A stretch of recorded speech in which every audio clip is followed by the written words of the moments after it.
Anda masih bersama kami dalam Aceh hari ini. Saudara PJ Gubernur Aceh Safrizal ZA menjelaskan bahwa kasus Rohingya harus tindak sesuai dengan hukum terutama terkait hukum trafficking, tindak pidana perdagangan orang atau TPPO. Hal ini sebagai respon atas kembalinya 2 gelombang kedatangan puluhan pengungsi Rohingya di Aceh Selatan dan Aceh Timur. Penjabat Gubernur Aceh Safrizal ZA menyebutkan bahwa atas dasar rasa kemanusiaan dan hati nurani, pemerintah dan masyarakat Aceh akan menampung dan menangani setiap pengungsi yang terdampar di perairan Aceh. Namun, ini hanya bersifat sementara karena penanganan Rohingya menyentuh banyak aspek, yaitu kemanusiaan, regulasi, kewenangan, dan keuangan.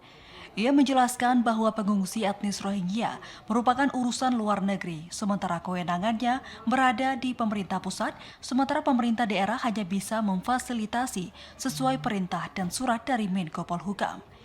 Ia mewakili pemerintah Aceh akan tetap menjunjung tinggi nilai kemanusiaan dan tetap akan menegakkan hukum karena ada aktivitas human trafficking, tindak pidana perdagangan orang atau TPPO. Pernyataan ini merespon atas kedatangan puluhan pengungsi Rohingya di perairan Aceh dalam bulan ini di Aceh Selatan dan Aceh Timur.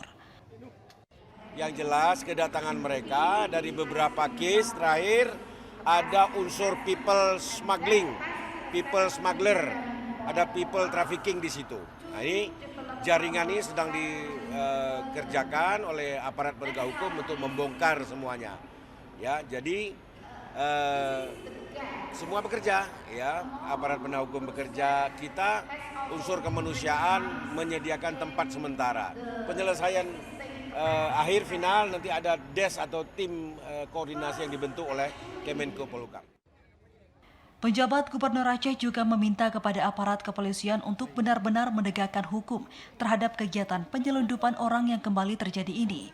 Saat ini, Polda Aceh telah menangkap 3 tersangka penyelundupan imigran etnis Rohingya ke Kabupaten Aceh Selatan dan juga ada 8 orang masuk dalam daftar pencarian orang atau DPO.